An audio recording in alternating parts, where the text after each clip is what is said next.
Ah, yes, so I've heard. So young, and yet you've already got quite the reputation. Wait, are you Outlanders? Yep, we're travelers who just arrived in Natlan not too long ago. No, I mean, I was aware that you're travelers. It's just no one told me that you're Outlanders.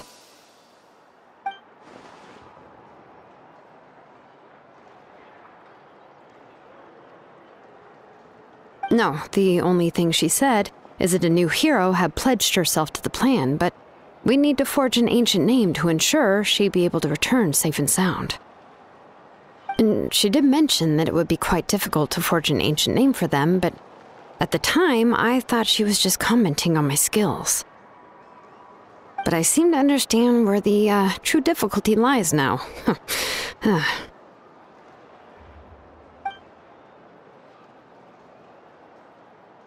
Oh, I wouldn't go that far. I'm used to it, really. I just need a moment to process things. The Pyro Archon's requests are always difficult to fulfill, and we used to argue a lot. Honestly, it's probably for the better that she didn't bring this up at the time. Anyway, I can't argue with her if she isn't here, and it'd be pointless to take my anger out on someone else. But, just because I understand her rationale doesn't make me any less upset. After all, she must have known that forging an ancient name for an Outlander is an impossible task. It's impossible? As you probably know, an ancient name is a symbol of a hero's spirit and glory, which grows even richer and heavier as generations of successors inherit it. We forge ancient names by engraving the heroic deeds of an individual who will become the first hero of that particular name.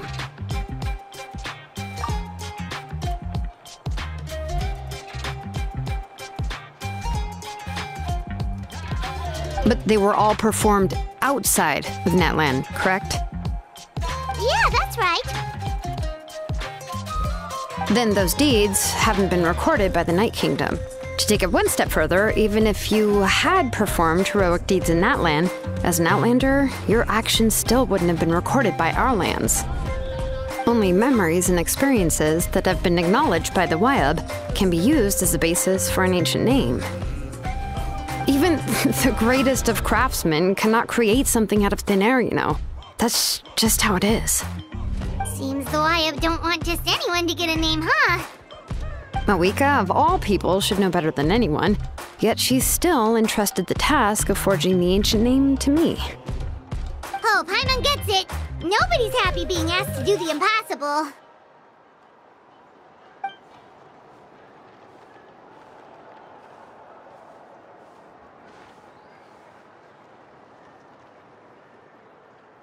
Ugh, don't remind me.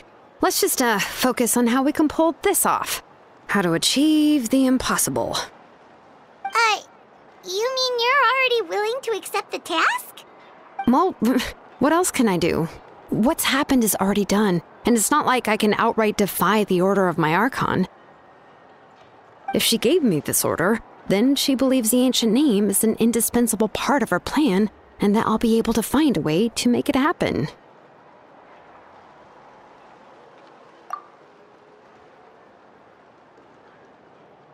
In other words, the order is an affirmation of my abilities. Whoa, not only has she accepted the task, but now she's looking for silver linings?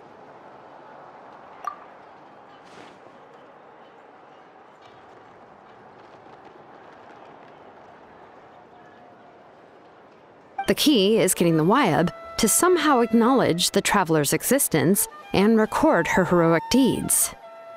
We heard the voice of a Wyab when we were in the Night Kingdom before. We even had a whole conversation with her. If we can talk to her again, maybe we can figure something out together. Well, every tribe has their own Wyab. How do we know if the one you met is indeed the best one for us to talk to?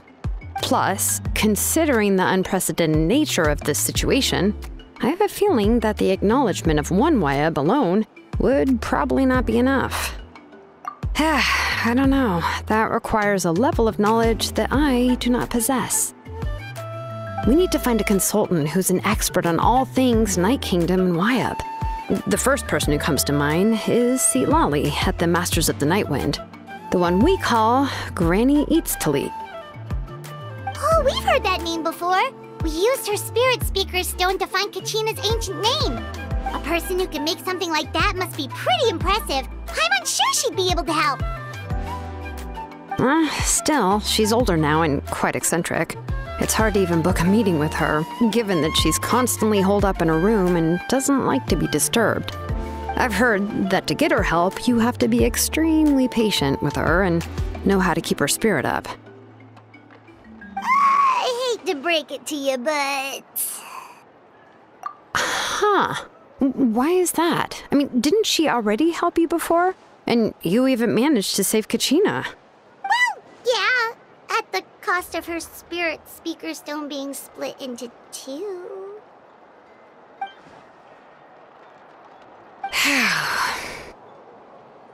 Great going, Moeka. We're already off to a rocky start here. In that case, I guess your only option is to try to emphasize that this is an important order from the Pyro Archon. Hopefully, Citlali would still want to show respect to the Archon.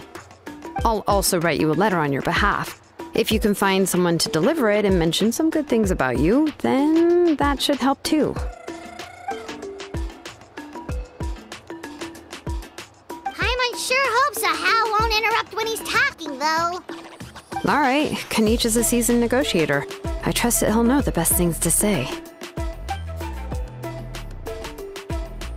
Please just give me a moment to write the letter, and we can meet up near the Statue of the Seven later.